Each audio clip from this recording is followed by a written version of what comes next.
Hello viewers, welcome to my YouTube channel competition well. जैसा कि PMRF और PhD interview होने वाले हैं, तो उस इंटरव्यू को हम कैसे तैयार करें और किन किन बातों का ध्यान रखें जिससे हमारा इंटरव्यू अच्छा जाए। तो इसके लिए आज हमारे चैनल पर हैं आईआईटी जोधपुर के professor doctor Kiran Kumar हीरामत sir, जिन्होंने अपना इतना कीमती समय हमारे चैनल कंपटीशन वेल को दिया। So welcome sir. Hello sir, हम आपका ज्यादा टाइम ना लेते हुए अपने क्वेश्चंस की ओर आगे बढ़ते हैं। तो सर, पहला क्वेश्चन मेरा ये है कि ये पीएमआरएफ है क्या और इसका क्राइटेरिया क्या होता है।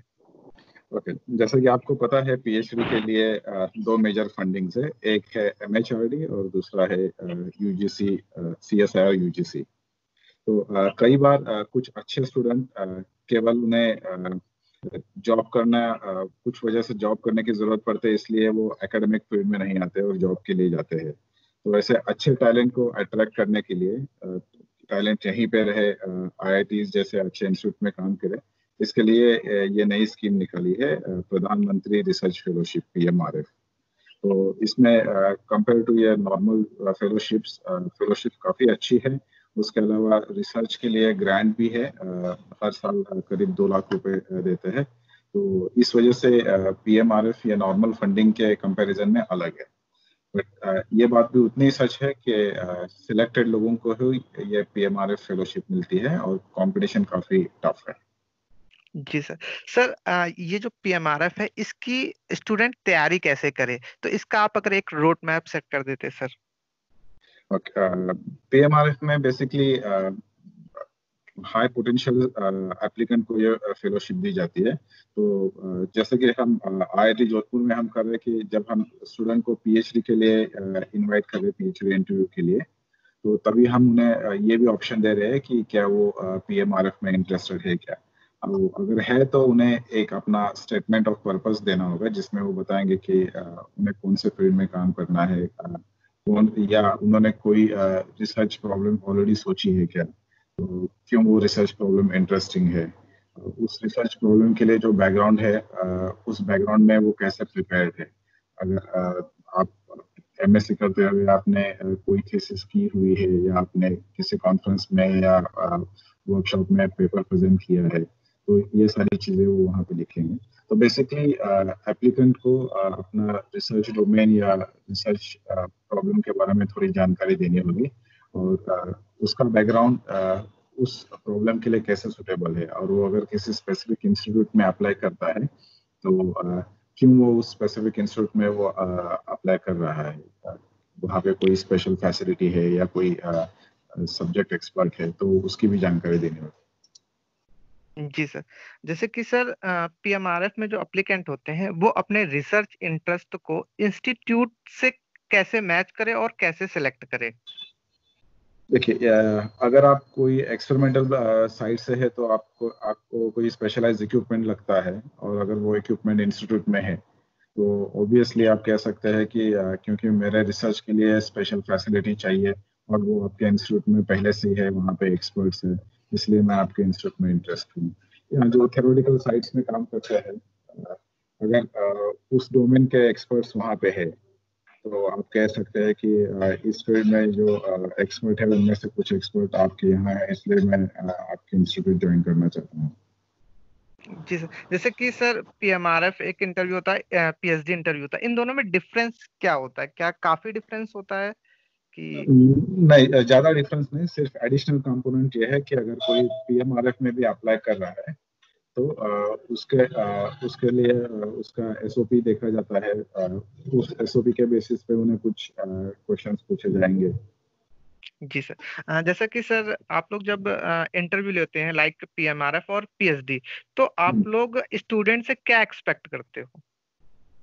तो पहली बात तो उन्हें उनके पीएचडी डोमेन के बारे में कुछ जानकारी हो कि वो कौन से डोमेन में काम करना चाहते हैं, क्यों करना चाहते हैं, उसके लिए उनका बैकग्राउंड कैसे प्रिपेयर्ड है। तो ये चीज जरूरी है। या इसके अलावा वो उसी फील्ड में क्यों काम करना चाहते हैं। जैसे कि कई बार मास्टर्स करते हुए लोग कुछ वर्कशॉप के लिए जाते हैं, जैसे कि एएफएस है, या एडवांस मैथमेटिकल ट्रेनिंग, या एमटीटीएस के कुछ वर्कशॉप्स है। अगर आप वहाँ पे गए हो, कुछ स्पेशलाइज सब्जेक्ट की आपने ट्रेनिंग ली है, तो आप ये बता सकते हैं कि मुझे इस डोमेन में इंटरेस्ट है और मैंने ये वर्कशॉप किए हुए हैं, वहाँ पे मुझे स्पेशलाइज ट्रेनिंग मिली है। जी सर, जैसे कि जो स्टूडेंट होते हैं, कई स्टूडेंट ने इंटर्नशिप भी नहीं की होती है और प्रोजेक्ट भी नहीं करे होते हैं, तो क्या उनको कोई इंटरव्यू में कोई इफेक्ट आता है? मुझे लगता है इफेक्ट आ सकता है उसका, क्योंकि जब आपने प्रोजेक्ट किया रहता है या आपने इंटर्नशिप की रहती है, तो आपने उस प्रॉब्लम में, उस डोमेन में थोड़ा काम किया रहता है, तो कुछ चैलेंजेस आ सकते हैं। जी सर, जैसे कि हमारे चैनल पे बहुत से ऐसे क्वेश्चंस आए कि वहां पे क्या आउट ऑफ सिलेबस भी पूछ लिया जाता है, क्या कहीं से कुछ भी पूछ लिया जाता है कि आप लोग सिलेबस से ही पूछते हैं? बिल्कुल बिल्कुल। क्योंकि देखिए, रिसर्च प्रॉब्लम जो है वो कंप्लीटली सॉल्वेबल नहीं होती, तो कई बार ओपन एंडेड क्वेश्चंस भी पूछे जाते हैं, ताकि ये देख पाए कि स्टूडेंट अनसर्टेनिटी, अनप्रेडिक्टेबल सिचुएशन को कैसे हैंडल करता है। जी सर, जैसे कि इसी में अगर कोई स्टूडेंट से कोई क्वेश्चन पूछा गया और उसको उसका हम्म, आंसर नहीं मालूम, तो हम्म। उसको सिचुएशन में क्या करना चाहिए? और उसका आंसर अगर कम मालूम है तो उसको सिचुएशन में क्या करना चाहिए? ये बहुत इम्पोर्टेंट सवाल है। अ, जब आपको सवाल पूछा जाता है और आपको समझ में नहीं आता, तो पहली चीज आपको करना चाहिए कि आपको पूछना होगा कि क्या आप सवाल दोहराएंगे, तो उससे आपको समझ में आ जाएगा कि आपने सारी चीजें सही तरीके से समझ ली है, नहीं ली है। अगर उसके बावजूद भी क्लियर नहीं है, तब आपको देखना होगा कि उस सवाल का वो कौन सा पार्ट है जो जिसका जवाब आप दे सकते हो। तो पहले आप उसका जवाब दीजिए, और फिर वो पार्ट जिसका जवाब आप दे नहीं पाते, वहां पे आप थोड़ा गेस वर्क कीजिए, यहाँ पे सोचिए कि क्या आंसर हो सकता है, क्या नहीं। एक तो ये स्ट्रैटेजी है। दूसरी स्ट्रैटेजी ये हो सकती है कि क्या उस सवाल को किसी स्पेशल सिचुएशन में आप आंसर दे सकते हो क्या। जैसे कि मान लीजिए कि सवाल में कुछ तो पैरामीटर है एन, अगर एन 1 या 2 है, तो उसका जवाब आप दे सकते हैं क्या। तो उससे गेस करके आप एन इक्वल टू 3 या कोई जनरल एन है, तो उसका आप जवाब क्या दे सकते हैं। इस तरह से आप अटेम्प्ट कर सकते हैं। आप कहेंगे कि ओके, अगर हम स्पेशल केस लेंगे कि एन रियल है या एन इंटीजर है, तो जवाब क्या आ सकता है। और उसके बावजूद भी अगर आपको सवाल पूरी तरह से क्लियर नहीं है, तो आप फ्रैंकली कह सकते हैं कि नहीं, मुझे सवाल ठीक तरह से समझ में नहीं आया। तो कई बार इंटरव्यूअर भी हिंट देते रहे कि आप इस एंगल से सोचिए, या इस सिचुएशन में सोचिए, क्या ये थ्योरम हम यूज कर सकते हैं क्या। जी सर। जी जी सर। और फाइनल ऑप्शन तो है कि आप फ्रैंकली कह दीजिए कि नहीं आता, बट वो सवाल आप ध्यान में रखिए, और फिर इंटरव्यू के बाद आप उसके बारे में सोचिए कि ऐसी कौन सी चीज थी जो जिस वजह से मैं ये क्वेश्चन हैंडल नहीं कर पाया। जी सर, जैसे कि अगर उसको नहीं आते ये क्वेश्चन, तो उसके इंटरव्यू में सर क्या इफेक्ट पड़ता है कि नहीं पड़ता उससे? नहीं, ज्यादा फर्क नहीं पड़ता, बट नहीं आता है तब स्टूडेंट खुद को कैसे हैंडल करता है, उससे फर्क आता है। जी सर, एक क्वेश्चन और आए हुए थे कि वहाँ क्या, जैसे कि किसी को इंग्लिश नहीं आती है, हिंदी नहीं आती, तो वहाँ पे क्या लैंग्वेज का भी इफेक्ट इंटरव्यू में आता है, ऐसा कुछ? नहीं, इतना नहीं इफेक्ट आता है उसका। ठीक सर। कई बार सर हमने अगला देखा क्वेश्चन। है कि एक आध दूसरा स्टूडेंट कहता है कि मैं हिंदी में कंफर्टेबल हूँ। हाँ ठीक है, तो आप हिंदी में बताइए, क्योंकि हमने देखा है कि लैंग्वेज जो स्किल है वो सोशल स्किल है। अगर आप उस सोशल एनवायरनमेंट में जहाँ पे नहीं है, जहाँ पे अंग्रेजी बोली जाती है, तो ऑब्वियसली आपकी अंग्रेजी अच्छी नहीं होगी। लेकिन ऐसे स्टूडेंट जब आईआईटी ज्वाइन करते हैं, तो 1-2 साल में वो अंग्रेजी पिकअप कर लेते हैं, तो लैंग्वेज का कोई बड़ा इश्यू नहीं है। Okay sir. सर मेरा अगला क्वेश्चन ये है कि जैसे कि किसी सब्जेक्ट में किसी स्टूडेंट का इंटरेस्ट है, बट उस हम्म, सब्जेक्ट में उसको नॉलेज कम है, और हम्म। उस सब्जेक्ट में वो काम करना चाहता है, तो वो क्या, उसकी प्रिपरेशन वो इंटरव्यू की कैसे करे कि उसका अच्छे से हो सके? अगर आप ये पीएचडी के पॉइंट ऑफ व्यू से सवाल है, right. Yes sir, yes sir, yes sir. नहीं, सिर्फ इंटरेस्ट है और अगर आपका बैकग्राउंड नहीं है, तो ऐसे फील्ड में पीएचडी के लिए डायरेक्टली अप्लाई नहीं करना चाहिए, क्योंकि ये काफी स्ट्रेसफुल हो सकता है आगे जाके। बेहतर है आप ब्रेक लीजिए, बैकग्राउंड प्रिपेयर कीजिए, और फिर उसके बाद आप नेक्स्ट अटेम्प्ट लीजिए। Okay sir.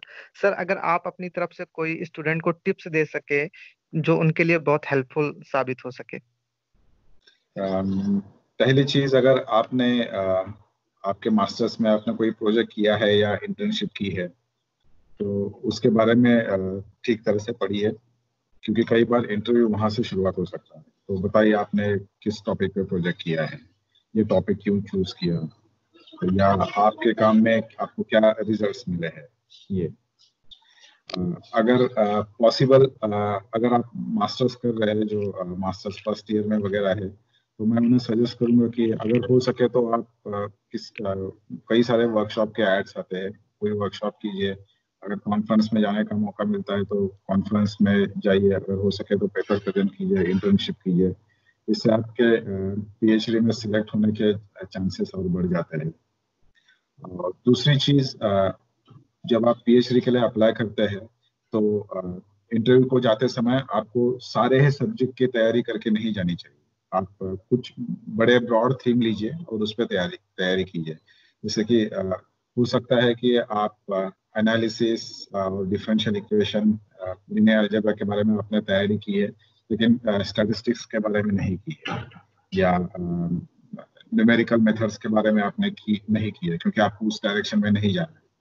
अगर आपको न्यूमेरिक्स या डिफरेंशियल इक्वेशन के डायरेक्शन में जाना है और आपने अलजेब्रा नहीं किया, दैट इज ओके, क्योंकि ये दोनों डायरेक्शंस अलग अलग है। तो आपको कुछ सब्जेक्ट की अच्छी तैयारी करनी चाहिए, जैसे कि लीनियर अलजेब्रा, रियल एनालिसिस जो है, ये बेसिक्स है। आप किसी भी डायरेक्शन में चाहिए, आपको इसकी बेसिक नॉलेज होनी चाहिए। तो इन बेसिक सब्जेक्ट के बारे में आप तैयारी कीजिए। अच्छा टेक्स्ट बुक्स कौन से है देखिए, और उस टेक्स्ट बुक की स्टडी कीजिए आप।